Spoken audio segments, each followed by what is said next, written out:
Que nous avons deux modes qui sont très importants dans la transmission radio. Il y a ce qu'on appelle la porteuse, c'est une fréquence, et la fréquence qui est la plus commune pour le bon nombre d'aérodromes, qui est le 123.5, que pratiquement tout le monde connaît. Et malheureusement, évidemment, il y a beaucoup de monde là-dessus, et ça engendre quand même des fois quelques problèmes de saturation, et on a des fois de la peine à passer un message. La porteuse, qu'est-ce que c'est que la porteuse? Donc la porteuse, c'est une sorte de tuyau où on véhicule la basse fréquence. La basse fréquence, c'est la voix. Donc, comme je vous parle maintenant, c'est la basse fréquence. Et il y a différents sons, il y a du 1000 Hz, par exemple, etc. Ça, c'est la basse fréquence. Et la haute fréquence, c'est-à-dire la porteuse, le tuyau, c'est 123,500 MHz. Cette fréquence-là sert à transporter votre BF, votre voix, à travers le ciel, à travers l'espace. Voilà, pour revenir à notre fameuse porteuse qui est ici, puis ensuite la porteuse diminue, donc c'est notre fameux tuyau. Si on voulait schématiser, eh bien on aurait la parole, blablabla, voilà, je parle, oui, oui, etc. Vous avez la modulation ici, qui est toujours de 80%, 100%, 80%. Et ici, lorsque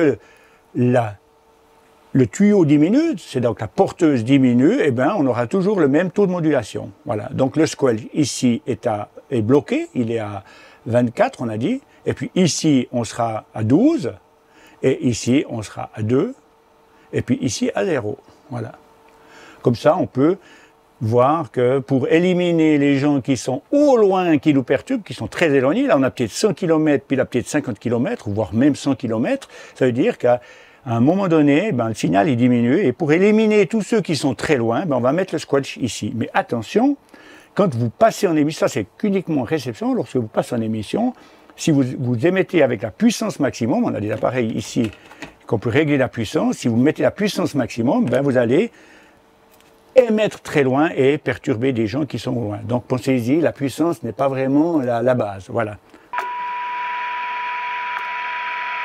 C'est que lorsque vous avez une personne que vous discutez en vol, qui est à côté de vous, qui peut être à 10 km, on est bien d'accord, c'est pas 500 mètres, ou ça peut être 500 mètres, mais généralement 500 mètres, ça pose pas trop de problèmes. Mais dès qu'on a des certaines distances, selon la position de l'antenne sur l'aéronef, par exemple, si vous avez ici un aéronef avec l'antenne de ce côté-là, on aura une meilleure propagation de ce côté que de l'autre côté. Évidemment, l'aéronef masque la propagation de l'antenne. Ça, c'est un des facteurs qui peut être déterminant, mais ce n'est pas vraiment le gros problème. Le gros problème, très souvent, ce sont des antennes qui sont mal installées. Mais il faut aussi bien différencier le problème s'il est d'ordre de la porteuse ou de l'ordre de la modulation. Donc je répète, la modulation, c'est-à-dire la voix. Ça peut être un problème de micro, comme ça peut être un problème d'antenne.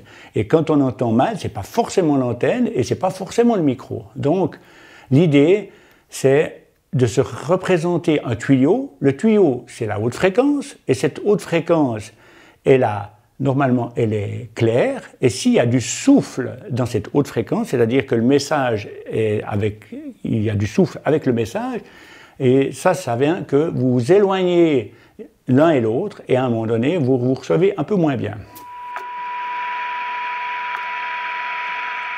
Lorsque l'aéronef est en altitude, il émet toujours la même puissance, mais plus il est en altitude, plus il va couvrir un grand territoire. C'est-à-dire, ça va de l'ordre ça peut aller jusqu'à 100-150 km, et ce qui pose problème. Alors bien des personnes, effectivement, ont la possibilité de régler la puissance, et bien sûr, chaque personne se dit, je vais mettre la puissance maximum, et malheureusement, la puissance maximum, elle va évidemment rayonner beaucoup plus loin. Alors que la plupart du temps, nous avons besoin de savoir ce qui se passe localement, c'est-à-dire à 10-20 km maximum. Ça veut dire que lorsque vous émettez très fort, eh bien, vous allez aussi gêner les personnes qui sont sur des autres bases, qui sont en train de faire leur approche, etc. Maintenant, le squelch, c'est un système qui regarde la différence entre le rapport signal-bruit, c'est-à-dire le bruit, c'est le ce souffle-là, et la parole. Et quand vous avez ce mélange-là, on a un dispositif sur le récepteur uniquement, hein, pas sur l'émetteur, que sur le récepteur. Hein. Le squelch agit qu'en réception et non en émission, il faut le préciser. Donc en réception, le squelch, si on veut, analyse la différence rapport signal-bruit, radio-signal, donc la voix, et le bruit, le souffle de la porteuse, parce que si la porteuse diminue, ben vous aurez de plus en plus de souffle. Et lorsqu'il y a trop de rapport signal-bruit, donc trop de bruit, trop de souffle par rapport à la parole, eh bien le squelch est censé couper le haut-parleur. Il coupe le haut-parleur de la radio. Il ne coupe pas le récepteur, il coupe que le haut-parleur. Et ce niveau-là, vous pouvez le régler plus ou moins sensible. Et si vous le mettez à 0, c'est-à-dire pas de squelch, vous allez entendre sans arrêt le chut de la fréquence, la porteuse. On appelle ça une porteuse blanche, une porteuse sans modulation. Et lorsque vous durcissez, par exemple, vous mettez sur 1, 2, ben, tout de suite le souffle s'arrête. Mais après, il faut... Après, le rapport signal-bruit sert à, disons, débloquer le haut-parleur en fonction de ce qu'on a réglé. Et plus vous le durcissez, ben, plus vous allez éloigner les gens qui sont loin, c'est-à-dire vous allez couper ceux que vous recevez faiblement, et plus vous durcissez le squelch, ben, plus vous allez entendre localement les gens. Ce qui vous intéresse finalement, on a besoin de savoir ce qu'il y a localement pour être attentif aux aéronefs qui volent. Et ici, je vais mettre le squelch. Maintenant, je vais le régler à 2, c'est-à-dire, je vais le régler ici, au bout. C'est-à-dire que lorsque je diminue le signal, il va couper, tac. Tac, vous voyez, là, il a supprimé le souffle. Je veux dire, parce que sinon, ce serait très ennuyant d'avoir tout le temps ce souffle en vol. Je reprends, je remonte le signal, toc, et j'entends de nouveau la modulation. Maintenant, je le durcis, je vais le mettre à 10, voilà, et vous allez voir qu'il faut beaucoup plus de signal pour l'ouvrir. Mais vous avez beaucoup moins de souffle dans la parole, c'est beaucoup plus net. Ça veut dire que si je coupe ici, vous voyez, ça veut faire, c'est 1, 0, où on entend ou on n'entend pas. Ça veut dire que là, on va entendre beaucoup plus ces personnes qui sont tout près de vous. Si je mets le squelch maintenant à fond, là on arrive à je ne sais pas combien, 19 ou même plus, je ne sais rien combien, oui même plus, 24. Si je prends ici, il faudra énormément de signal pour l'ouvrir, mais regardez la qualité, c'est indéniable. Donc on est d'accord que ça, on parle de la porteuse, ce n'est pas la voix, le micro, c'est uniquement la qualité du signal qui transporte votre voix dans le ciel. Voilà. Le gros problème que nous avons à l'heure actuelle, c'est que comme les fréquences, il n'y a pas énormément de fréquences, parce que nous sommes entre 118 mégas et 136, ça veut dire qu'il y a très peu de canaux disponibles, puisqu'ils sont espacés de 25 kg. Lorsque vous êtes en altitude, ben vous rayonnez énormément, donc on ne peut pas utiliser partout des fréquences différentes, parce qu'il n'y en a pas assez. Ça veut dire que c'est pour cette raison qu'ils mettent tous les aérodromes ou toutes les petites bases sur 123.5. Effectivement, on doit reconnaître que ça devient compliqué. Suivant les beaux week-ends, vous avez énormément de monde. Alors, ils ont décidé de diminuer l'espacement de fréquences et on est en 8.33. 8.33 permet de tripler pratiquement les canaux. Et ça, on aura la possibilité ensuite de désengorger certaines fréquences. Mais le 123.5, à mon avis, va rester encore pour un certain temps parce qu'il y a quand même pas mal de bases et puis malheureusement, il faut être discipliné, faire des messages très courts, précis, et ça se passe très bien et ne pas raconter sa vie là-dessus, évidemment. L'antenne, en fait, c'est le cœur du système. Si on a une mauvaise antenne, on a une mauvaise radio. Mais ce qu'il faut bien différencier, c'est qu'en émission, une antenne doit être accordée en émission. On appelle ça le TOS, le taux d'onde stationnaire. Et ça, vous ne pouvez pas la régler si vous n'avez pas un appareil, c'est-à-dire un tosmètre ou un réflectomètre. Le réflectomètre sert à mesurer la fréquence dans l'émission et le retour d'antenne. Si vous avez une antenne qui est mal accordée, vous aurez un retour. C'est-à-dire, vous avez 2 watts d'aller et vous aurez un retour d'1 watt. Si vous avez une antenne qui est super bien accordée sur la fréquence, c'est-à-dire on règle généralement l'antenne sur la fréquence médiane, c'est-à-dire ça fait 118 plus 9 mégas, donc 127, 127 c'est le moyen, le milieu de la fréquence, on va la régler là-dessus. Ça veut dire qu'on va régler l'antenne, on va l'accorder à la longueur, on appelle ça la longueur d'onde, c'est-à-dire 300 000 sur la fréquence égale la longueur d'onde. Hein. Si on prend par exemple 100 mégas, c'est les fréquences FM, la fréquence de la modulation de fréquence, vous avez une antenne qui devrait être de 3 mètres, et un brin de 3 mètres, ce qui correspond à l'onde. Si vous prenez une demi-onde, ce sera 1,50 m et un quart d'onde, etc.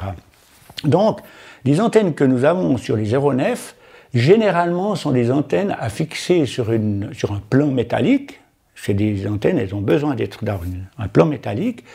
Et surtout, lorsque l'on a coupé l'antenne à la bonne fréquence, il ne faut surtout pas la modifier. C'est-à-dire, lorsque vous approchez votre main de l'antenne, vous allez désaccorder l'antenne. Rien que de l'approcher la main, c'est assez significatif. On le remarque facilement, l'aiguille, elle bouge. Si vous touchez l'antenne, forcément, vous perturbez complètement l'antenne. Donc, évitez également de plier le sommet de l'antenne, même que c'est pour des raisons de sécurité, pour pas qu'on se crève un œil ou qu'on se blesse. C'est pour ça qu'il existe des petits capuchons en caoutchouc qu'il faut coller et qui évitent ce genre de problème. Donc, ne touchez pas une antenne qui est accordée ou qui a été étalonnée d'usine. Le problème de l'antenne, il faut qu'elle soit, si possible, dégagée de toute masse métallique, éloignée le plus possible de tout ce qui serait des parasites, générateurs de parasites, allumage, etc. Idéalement, ce serait au bout du mât, parce qu'elle serait libre de tout obstacle et omnidirectionnelle. Donc, ça veut dire qu'elle serait vraiment le mieux, ce serait au bout du mât. Mais après, il faut aussi le contrepoids, il faudrait mettre des brins comme ça, etc. C'est assez compliqué. C'est pour cette raison qu'on les met généralement le plus éloigné, près d'une roue, où on essaye de trouver les meilleurs endroits. Idéalement, serait peut-être devant, sur le devant de l'aéronef. Ce serait bien parce qu'elle serait éloignée du moteur et puis dégagée. Voilà, ce serait un bel endroit, un bon endroit. C'est la qualité des sertissages. Vous avez du câble coaxial, donc si votre câble coaxial n'est pas bien serti ou est serti à la pince universelle, malheureusement il y en a beaucoup qui le font, il existe, il faut savoir, des pinces exprès qui sertissent les câbles et quand vous avez serti un câble correctement, vous avez pratiquement plus de problème. Donc ça vaut la peine de prendre du bon câble, éventuellement même du double blindage. Il y a plusieurs sortes de qualités de câbles, mais généralement le câble c'est pas trop le problème, c'est plutôt le sertissage et puis les embouts. Ce qui est très important également, c'est les alimentations des radios, c'est-à-dire faire des radios, prendre une alimentation, faire des très bonnes collections, aussi sertir les fameuses COS AMP, comme on appelle, avec des pinces à sertir et non la pince universelle du do-it du coin. Il existe des pinces très très bien faites pour ça et il faut les sertir juste. Il ne faut pas souder le fil avant, et simplement sertir, c'est parfait. Sertir du multibrin, un brin ne doit pas être serti parce qu'avec la dilatation, on a au bout d'un moment du jeu et puis vous avez des parasites. Les masses doivent être, si possible, tous les mois devraient être reliés au même endroit. Ça, c'est très compliqué. Et bien souvent, on fait des boucles de masse, c'est-à-dire on fait une masse à une place et une masse à l'autre, et cette distance entre les deux masses crée une boucle qui peut être source de parasites. On fait des boucles de masse et c'est très très mauvais. Il vaudrait mieux faire un point de masse à un endroit, par exemple le plus près de la batterie, là où il y a soit le plus soit le moins, mais généralement c'est le moins qui est au châssis, mais essayer de mettre toutes les masses le plus possible dans le même coin pour éviter de faire une toile d'araignée. Voilà. Pensez à ce que vous allez dire, pressez pour parler et parlez.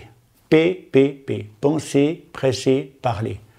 Parce qu'il y a certaines personnes, je suis toujours dans la conclusion malheureusement, il y a certaines personnes qui ont des radios et qui ont des radios qui, lorsque vous ne parlez pas, le gain du micro est augmenté. C'est-à-dire que quand je vous parle à 1, 2, 3, 4, tout va bien, puis au moment où je ne parle plus, vous avez le gain du micro qui monte, il monte en puissance et vous captez tous les parasites de la machine et vous entendez la personne qui arrête de parler et le son il monte et vous avez tout plein de parasites et quand il reprend la discussion, paf, ça revient à l'état normal. Donc le penser, presser, parler sert à ça, c'est-à-dire qu'est-ce que je vais dire et une fois que je vais dire, tac, j'appuie et je parle.